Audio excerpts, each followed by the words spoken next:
Dice la palabra del Señor en 2 Corintios capítulo 11 del 2 al 3. Porque os celo con celo de Dios, pues os he desposado con un solo esposo, para presentaros como una virgen pura a Cristo. Pero temo que como la serpiente con su astucia engañó a Eva, vuestros sentidos sean de alguna manera extraviados en la sincera fidelidad a Cristo. Bendito sea el nombre del Señor.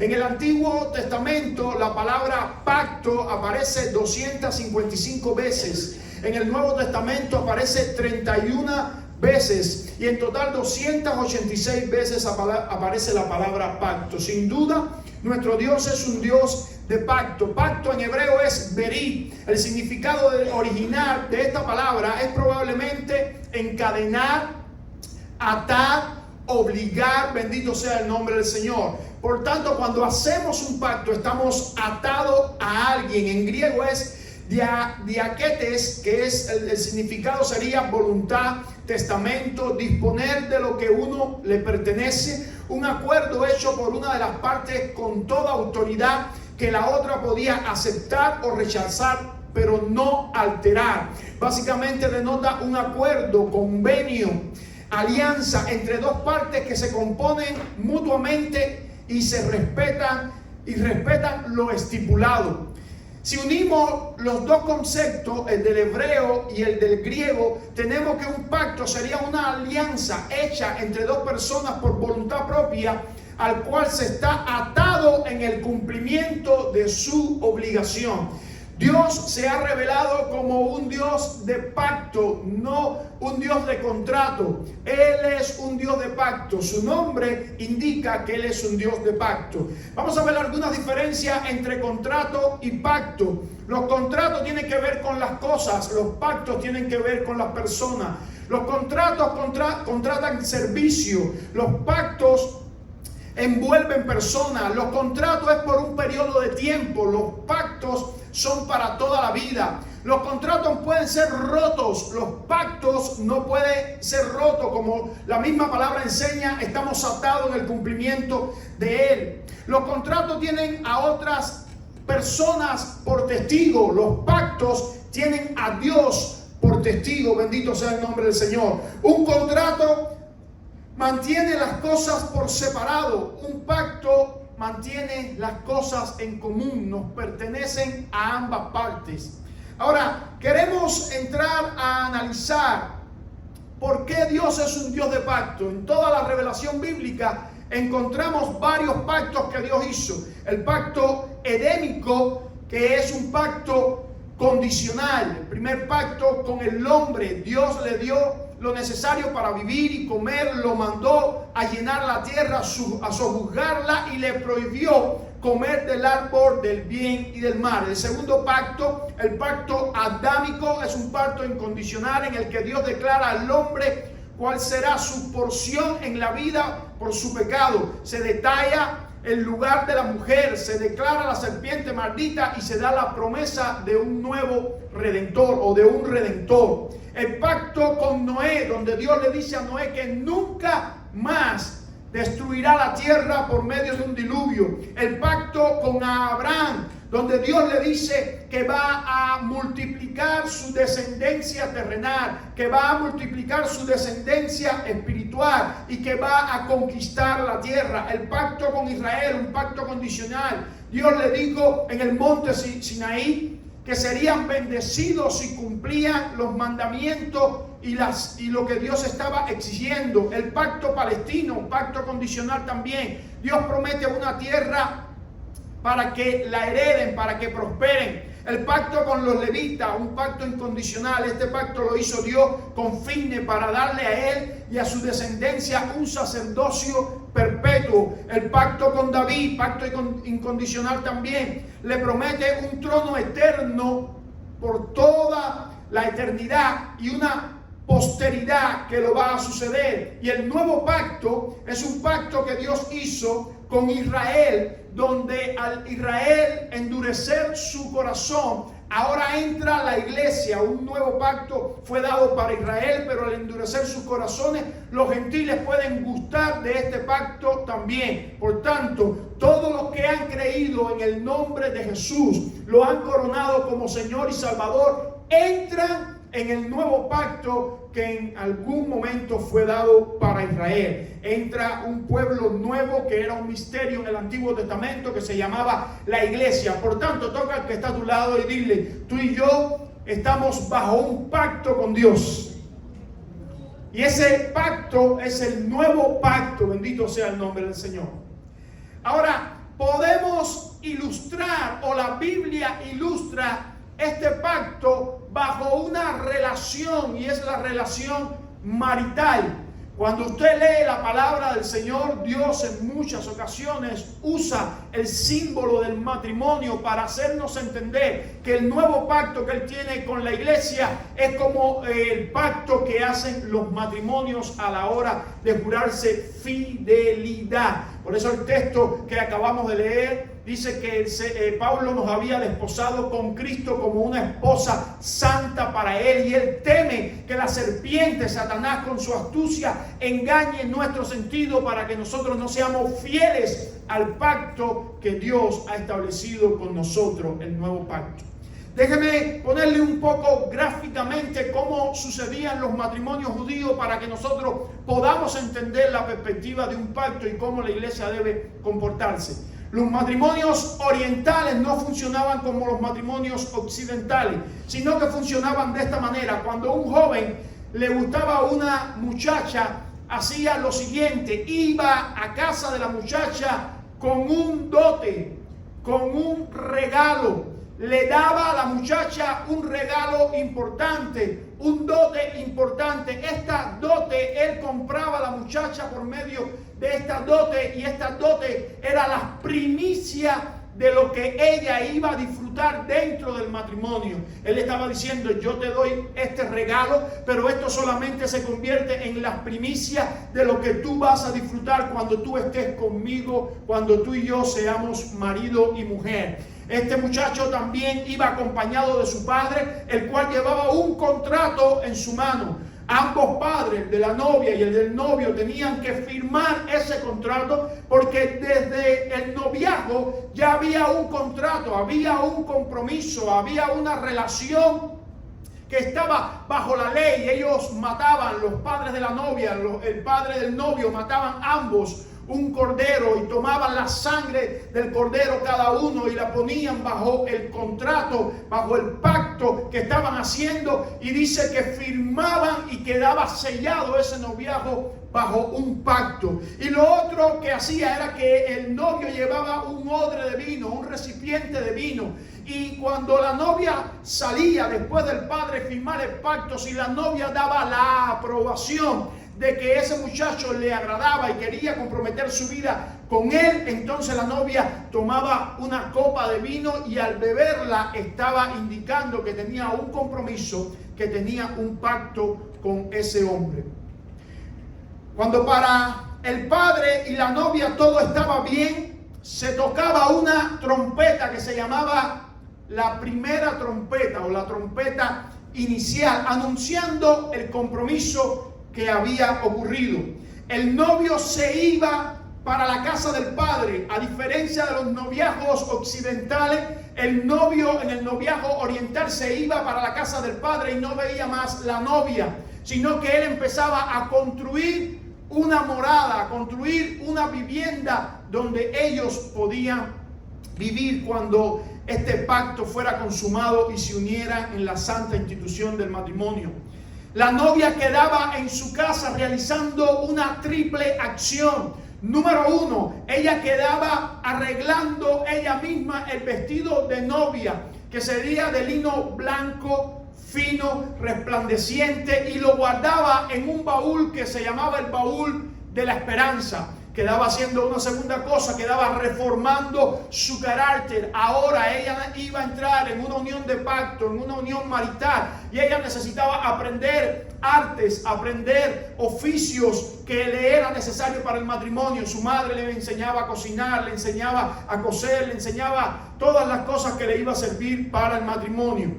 Y por último, ella debía estar apercibida, porque cuando ese hombre volvía por ella, Él no le anunciaba que iba a volver, sino que él volvía con una gran nupcia y ella debía estar apercibida con una luz que estuviera encendida, y cuando lo viera se vestía con el vestido y ahí empezaba el desposorio. Bendito sea el nombre del Señor. De igual manera sucede en el ámbito de la iglesia.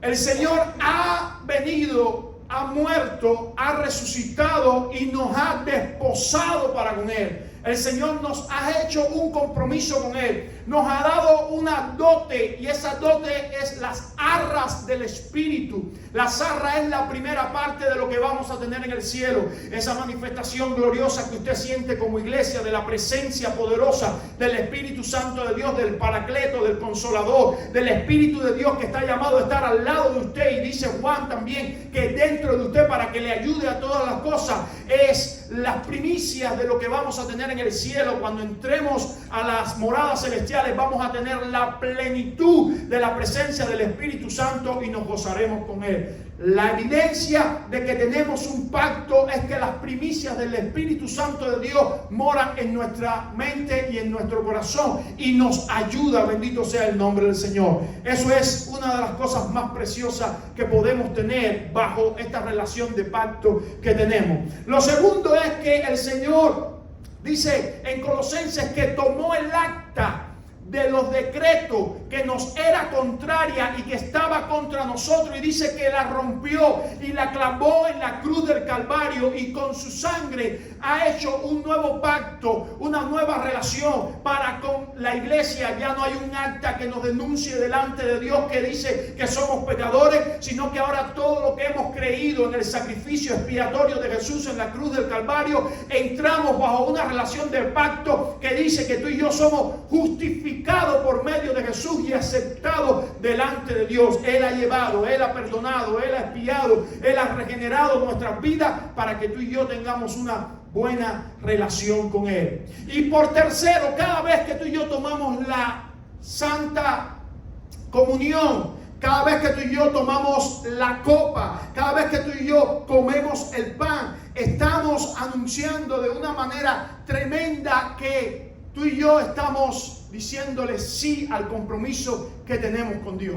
Estamos diciéndole sí a la relación que tenemos con Dios. Por eso el Señor Jesús dice: y cada vez que os reunáis, comer del pan y tomar de la copa, y cuando esto haga la muerte del Señor Jesús, anunciáis hasta que Él venga. La Santa Comunión. La Santa Comunión indica que mi relación está firme con Dios, que yo le acepto como mi Señor y como mi Salvador. Ahora, el Señor Jesús, de igual manera que hizo el esposo al ir a casa del Padre a construir morada, dice que Él al tercer día resucitó. Después apareció por un poco de tiempo a la iglesia, dándole promesas, dándole el Espíritu, y luego se fue ¿a dónde? A las moradas celestiales. Ahora mismo Jesús está construyendo moradas celestiales para ti y para mí, para que cuando Él vuelva por nosotros podamos vivir eternamente con Él y para siempre en la patria celestial. Él se fue a construir moradas en el cielo. Entre tanto que tú y yo, la iglesia, quedamos con una triple acción como quedó la novia. Número uno, guardando nuestras obras o limpiando nuestras obras y haciendo como hacía la novia. Ella preparaba un vestido de lino fino, blanco y resplandeciente. Hoy tú y yo nos debemos limpiar, purificar, santificar, para que cada una de nuestras obras sea limpia y cuando Él vuelva por nosotros nos encuentre, bendito sea el nombre del Señor, de una manera especial. Por tanto, ceñid los lomos de vuestro entendimiento, sed sobrio y esperad por completo en la gracia que os traerá cuando Jesucristo sea manifestado. Como hijos obedientes, no os conforméis a los deseos que antes tenías estando en vuestra ignorancia, sino que como aquel que os llamó es santo, sed también vosotros santos en toda vuestra manera de vivir, porque escrito está: sed santo porque yo soy santo. Así que la iglesia se ha quedado santificándose en la palabra de Dios. santificándose en la sangre de Cristo y santificándose con el Espíritu Santo de Dios.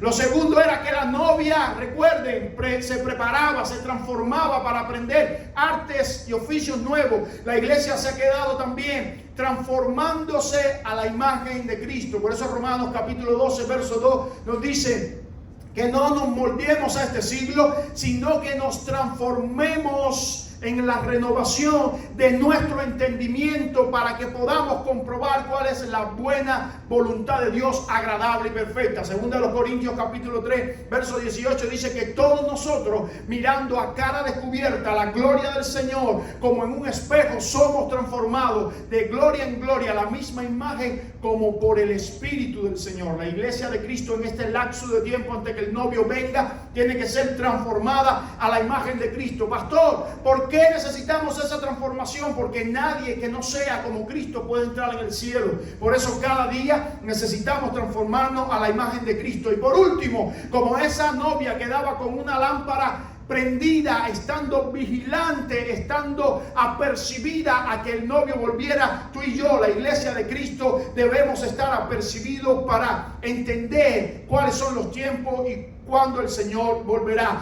Por tanto, no durmamos como los demás, sino velemos y seamos sobrios, pues los que duermen de noche duermen y los que se embriagan de noche se embriagan, pero nosotros que somos del día, seamos sobrios, habiéndonos vestido de la coraza de fe y de amor y con la esperanza de salvación, con el yelmo, porque no nos ha puesto Dios para ira, sino para alcanzar salvación por medio de nuestro Señor Jesucristo, quien murió por nosotros, para que sea que velemos o que durmamos, vivamos juntamente con Él.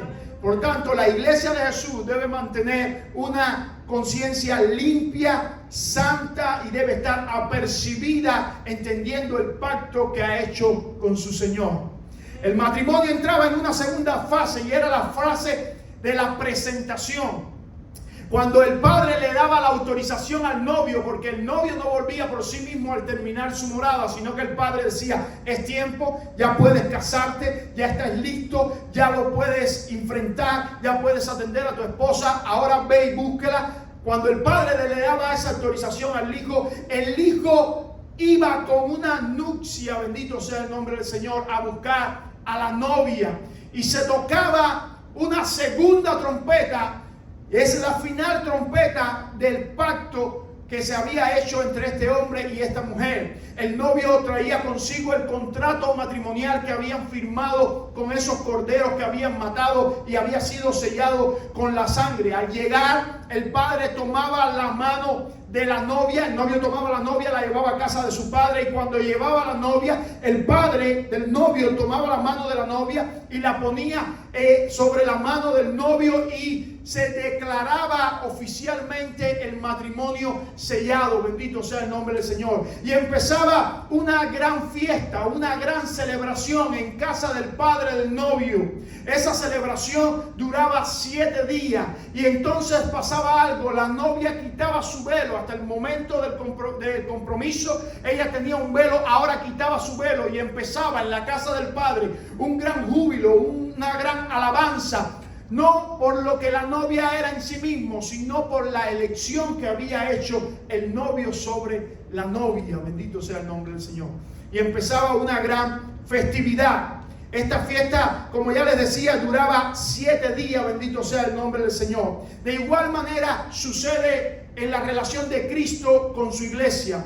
Cuando el Padre entienda, porque dice la palabra de Dios que el día y la hora no lo sabe nadie, sino lo sabe el Padre, dijo Jesús, ni yo mismo lo sé, solamente lo sabe el Padre, le dará la señal al Hijo, y el Hijo volverá por su amada iglesia y la llevará, bendito sea el nombre del Señor, al cielo. ¿Y cuál será la señal? Dice la Biblia, porque en la hora final escucharemos una trompeta en un momento, en un abrir y cerrar de ojos, a la final trompeta, porque se tocará la trompeta y los muertos serán resucitados incorruptibles y nosotros seremos transformados. Dice 1 Tesalonicenses 4:16, porque el Señor mismo con voz de mando, con voz de arcángel y con trompeta de Dios descenderá del cielo y los muertos en Cristo resucitarán primero. Luego nosotros, los que vivimos, los que hayamos quedado, seremos arrebatados juntamente con ellos en las nubes para recibir al Señor en los aires y estaremos para siempre con Él.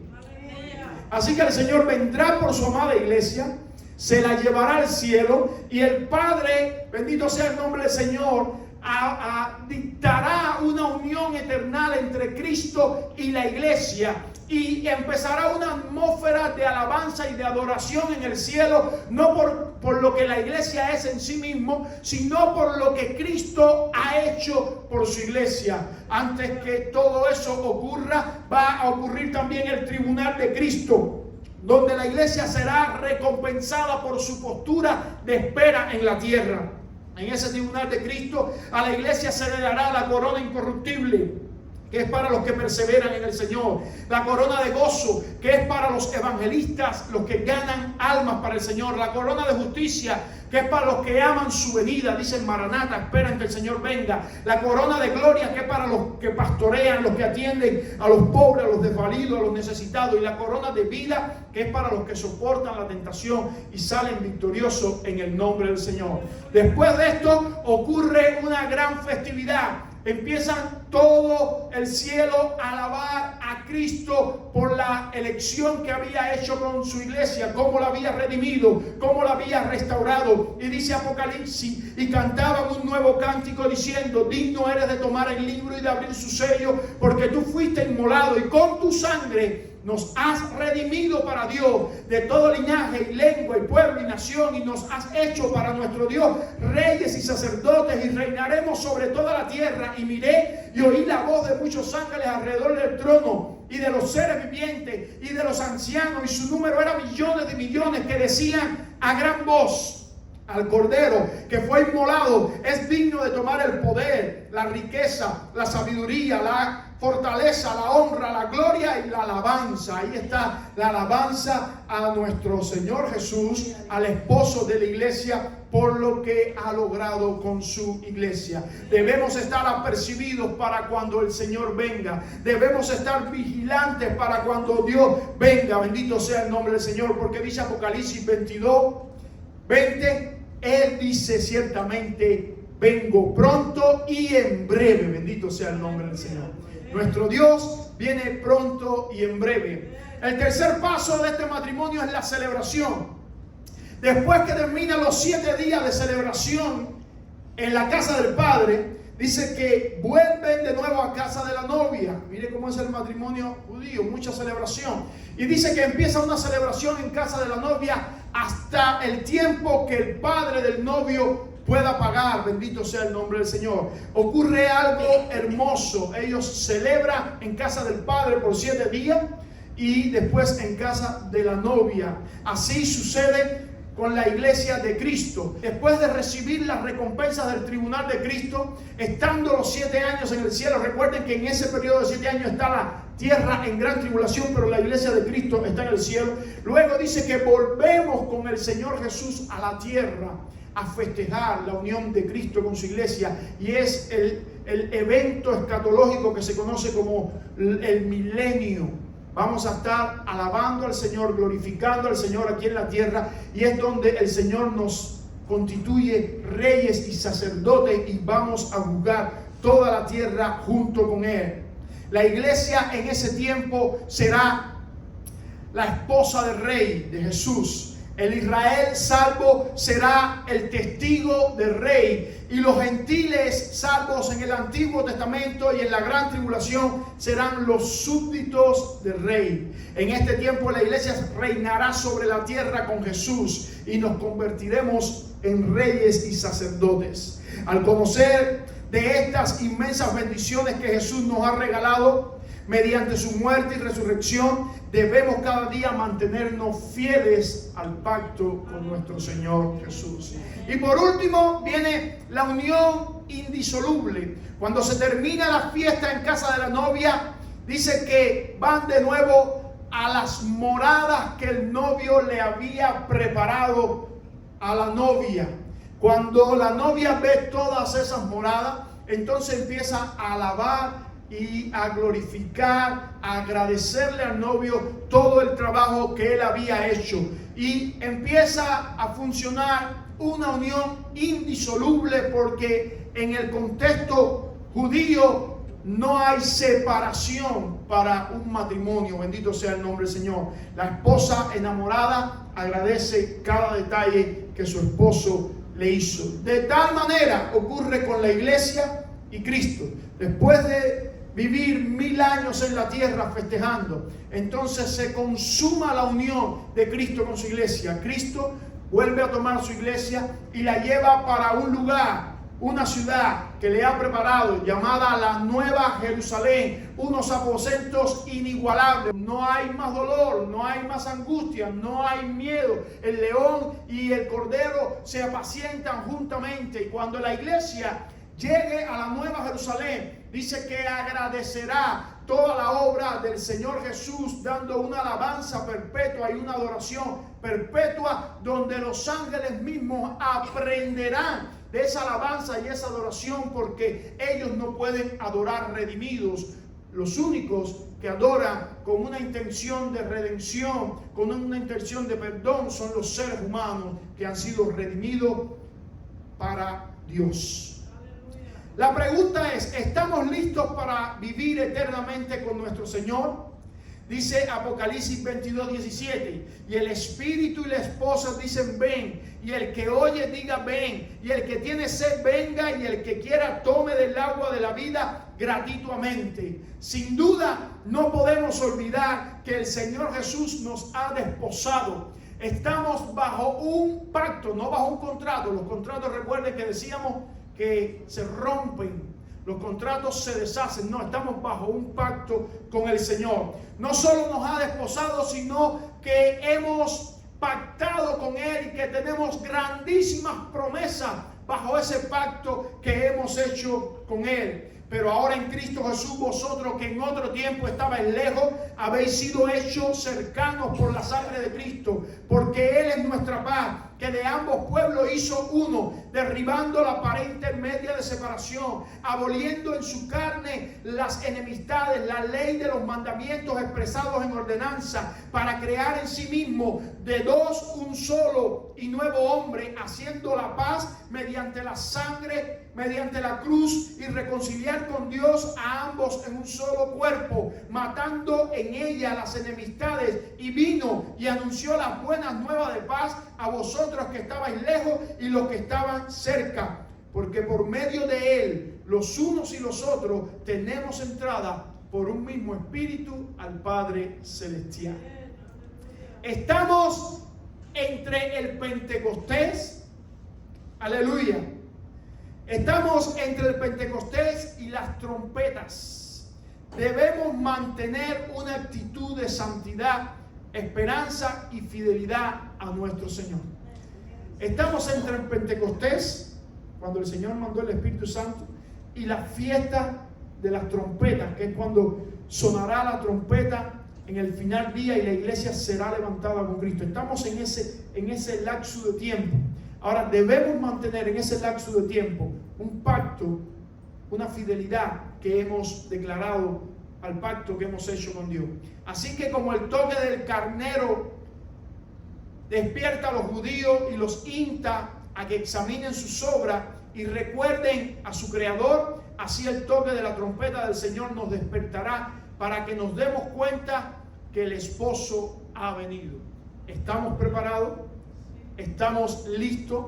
La iglesia de Jesús debe mantenerse en una completa fidelidad al pacto con su Señor Jesucristo. Dice Apocalipsis 3:11, he aquí yo vengo pronto, retén lo que tiene para que ninguno tome tu corona. Recuerda, amados hermanos, estamos bajo un pacto. bajo un compromiso eterno. El Señor lo que ha prometido lo va a cumplir, y nos queda a nosotros mantenernos fieles a ese pacto, consagrados, limpiándonos, estando apercibidos y esperando que se cumpla la totalidad de sus promesas.